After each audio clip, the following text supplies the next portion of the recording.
Hello everyone, কেমন আছেন আপনারা? আশা করছি সবাই অনেক অনেক ভালো আছেন। চলে আসলাম আরও একটা নতুন রেসিপি নিয়ে। দোকানের মতো পারফেক্ট কিভাবে মোরব্বা তৈরি করা যায় তার একটি সহজ রেসিপি নিয়ে। মোরব্বা সাধারণত পাকা চাল কুমড়া দিয়ে তৈরি করা হয়, আর আমি আজকে করে দেখাবো তরমুজের খোসা দিয়ে। হ্যালো এভরিওয়ান, আসসালামু আলাইকুম। আপনাদের সবাইকে স্বাগত জানাচ্ছি আমার আজকের রেসিপিটা দেখার জন্য। আমার রেসিপি ভালো লাগলে পরে আমার সাথেই থাকবেন। তো চলুন বন্ধুরা, কিভাবে আমি তরমুজের খোসা দিয়ে পারফেক্টভাবে দোকানের মতো মোরব্বা তৈরি করে নিলাম। তো মোরব্বা তৈরি করার জন্য আমি এখানে একটা তরমুজ নিয়ে নিয়েছি। তো যেহেতু আমি তরমুজের খোসা দিয়েই আমি মোরব্বাটা তৈরি করব, তো আমি এখানে তরমুজের খোসাগুলো নিয়ে নিয়েছি। তো মোরব্বা তৈরি করার জন্য আমি খোসাগুলো কিভাবে পরিষ্কার করে নিয়েছি তো একটু দেখিয়ে দিচ্ছি। তো এখানে তরমুজের খোসার পিছনের সবুজ অংশটা এভাবে ফেলে দিয়ে পরিষ্কার করে নেবেন, আর যতটুকু পরিমাণ আপনি টুকরো করবেন তো ওই পরিমাণটা কেটে নেবেন। তো আমি এপাশ ওপাশে 4 আঙ্গুল পরিমাণ পর্যন্ত আমি কেটে নিয়েছি, আর মাঝখানের লাল অংশটাকেও ফেলে দিতে হবে, এভাবে পরিষ্কার করে নিতে হবে। তো আমার এপাশে ওপাশে চারপাশেই কিন্তু 4 আঙ্গুল পরিমাণে আছে। তো আমি এই খোসাগুলোকে ভালো করে পরিষ্কার করে ধুয়ে নিয়েছি। এবার আমি একটা কাঁটা চামচের সাহায্যে খোসাগুলোকে কেচে নেব।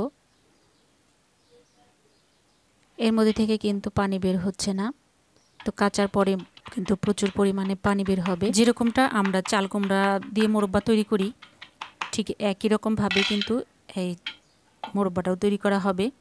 তো এই যে দেখুন, কেচে নেওয়ার পরে কিন্তু প্রচুর পরিমাণে পানি বের হচ্ছে। তো আমি কিন্তু একে একে সবগুলা ছিলকা এভাবে কেচে নেব। তো আমার কিন্তু সবগুলা কাঁচা হয়ে গিয়েছে। এবার ডুবন্ত পানির মধ্যে এভাবে চিপড়ে নিতে হবে, আর এতে করে এর ভেতর থেকে তরমুজের যে একটা ফ্লেভার থাকে তো সেটা বের হয়ে যাবে। এই দেখুন কীরকম কেঁচা হয়েছে। তো আমি সবগুলো এভাবে চিপে চিপে ধুয়ে নেব, এতে করে এর মধ্যে তরমুজের কোনো ফ্লেভার থাকবে না। তো আমার সবগুলো কিন্তু এভাবে চিপড়ে নেওয়া হয়ে গিয়েছে। এদিকে কিন্তু আমি কড়াইয়ের মধ্যে পানি ফুটতে দিয়েছি। তো ফুটন্ত পানির মধ্যে আমি এই তরমুজের খোসাগুলো দিয়ে দেব। আমি বেশি সিদ্ধ করব না, হালকা একটু ভাপিয়ে নেব যাতে তরমুজের ফ্লেভারটা না থাকে। তো একটা বলক আসলেই আমি নামিয়ে নেব, খুব বেশি সিদ্ধ করতে হবে না, তাহলে কিন্তু একদম নরম হয়ে যাবে। তো একটা বলক চলে এসেছে, আমি কিন্তু এটাকে এবার নামিয়ে নেব। তো একটা ঝাঁঝরির মধ্যে আমি ছড়া দিয়ে রেখেছি। এদিকে আমি এটা ঠান্ডা হওয়ার জন্য একটা ঝাঁঝরিতে ছড়িয়ে দিলাম। এ ফাঁকে আমি কিন্তু 3-4টা এলাচ নিয়ে নিয়েছি। এলাচটাকে আমি একটু ফাঁকি করে নেব। আপনারা চাইলে কিন্তু এটাকে আস্তই দিতে পারেন। আমি আমার সুবিধার জন্য আমি একটু ফাঁকি করে নিয়েছি, ফাঁকি করে তুলে রাখলাম। এদিকে কিন্তু আমার এই খোসাগুলো ঠান্ডা হয়ে গিয়েছে। তো আমি এগুলোকে চিপড়ে নেব, চিপড়ে এখান থেকে পানিগুলো বের করে নেব। এতে করে এর মধ্যে থেকে কিন্তু কোনো রকম তরমুজের খোসার কোনো ফ্লেভার থাকবে না, খেতে কিন্তু অসম্ভব মজা লাগবে। তো আমার এগুলো কিন্তু সবগুলো চিপড়ে নেওয়া হয়ে গিয়েছে। এবার আমি 1 কাপের যে একটু কম চিনি দিয়ে দেব। তো এর মধ্যে সামান্য একটু পানি দিয়ে, মানে চিনিটা যাতে গলে আসে এর জন্য সামান্য একটু পানি দিয়ে আমি একটু জাল করে নেব।